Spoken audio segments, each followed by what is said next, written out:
We're going to have a big argument this fall about change. The Democratic nominee for president utters the word twice a sentence. But we want change too. And I'll tell you the first change we need to make. We need to get rid of that Democratic Congress with a 9% approval rating.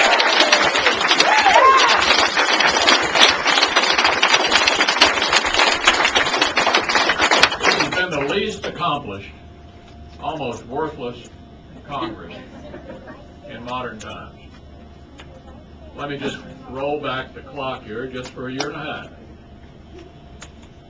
I woke up after the election in November of 2006, and I could have been happier. I realized I wasn't going to be the majority leader. I was going to be the leader of 49 instead of 51. But I shook it off, and I reminded myself, and then I shortly reminded the new Speaker and the new majority leader in the Senate, that frequently divided government has done important things. You know, Americans have oftentimes preferred divided government. In fact, we've had divided government more often than not since World War II. And you all know the definition of divided government. One party has the White House, another party has one or both of the branches of Congress. In the 80s, Reagan and Tip O'Neill, an odd couple indeed, sat down and saved Social Security for a generation. In the 90s, William Jefferson Clinton, not one of our favorite presidents, nevertheless responded to the appeal of the Republican Congress and did welfare reform. This last year and a half did not have to be a waste of time, and so after I shook off the notion that I wasn't going to be majority leader, I said to my friend Harry Reid and my friend Nancy Pelosi, let's don't waste these 2 years. I'd rather be in the majority, but that's not the cards that were dealt. Social Security needs another adjustment in order to save it for future generations. You got a Republican in the White House which you don't like. We got a Democrat Congress which I don't like. Why don't we do something important for the country? Unfortunately, they never stopped the election of 2006. Last year, to give you an example of the fixation on one issue, we had 34 Iraq votes. In fact, my friends in the Democratic conference said they felt that any week they weren't voting on Iraq was a bad week. Most of those votes were meaningless in the sense that they did not have anything to do with whether you're going to fund the troops or not. In fact, on all the funding of the troops bills, we passed them. And as you know, the surge has been quite a success, and Senator McCain deserves a lot of credit for it. It was his idea. The President adopted it.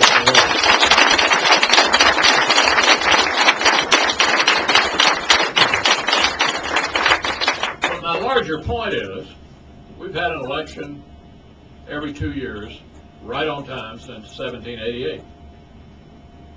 At any point in American history, we could have said, we can't do anything. We've got an election coming up. We always have an election coming up. But most of the time in our history, we've risen above that and realized that people didn't send us there just to play games, but rather to try to do important things for the country. And so I would say to you, ladies and gentlemen, this Congress deserves its 9% approval rating. It earned it. It has been indeed the least accomplished Congress of modern times. And so elections have consequences. Elections have consequences. And this is a big one. You know that people come before you every 2 years and say it's a big election. This one is indeed a big election. What kind of change does the other side have in mind? We know it. We've seen it in Congress. The budget resolution they passed this year, which is a 5-year blueprint for what they would do if they could, envisions the largest tax increase in American history, 3 times as large as the previous tax increase in American history. More taxation, more regulation, more litigation, more protectionism, no free trade. that is a prescription for turning America into France. And with all due respect to the French, I don't think we want to turn ourselves into France. And even the French, as you know, are having second thoughts and trying to get out of the ditch they put themselves in. So yeah, we'll have a big discussion about change. What kind of change? Well, John McCain's America and Sarah Palin's America does not mean more taxation, more regulation, more litigation, or protectionism. That's not the right kind of change for America, and we're going to defeat that agenda in the fall election.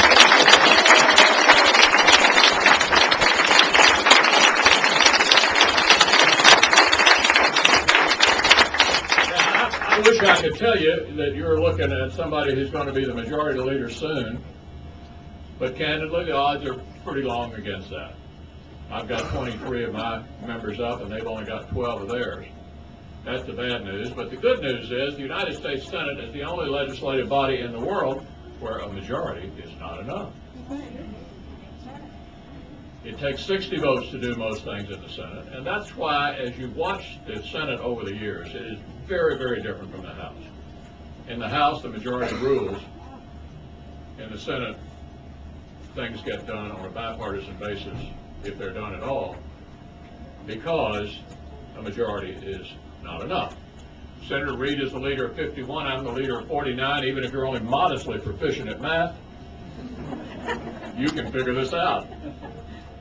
The Senate has, since the time of Washington, who, by the way, predicted that the Senate would be what it became and has been over the years, the place where things are thought over, where compromises are made, where things are worked out in the middle. It has also been described by some as the firewall, and if the Senate's the firewall, you're looking at the fire chief. And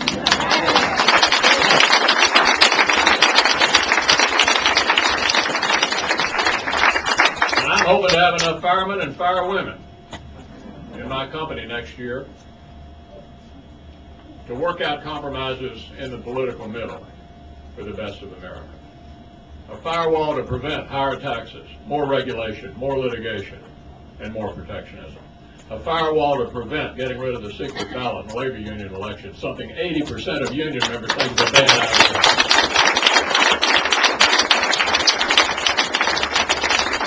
And a firewall that insists that the Democrats turn off the never-ending election and face some of the mega challenges that face our future.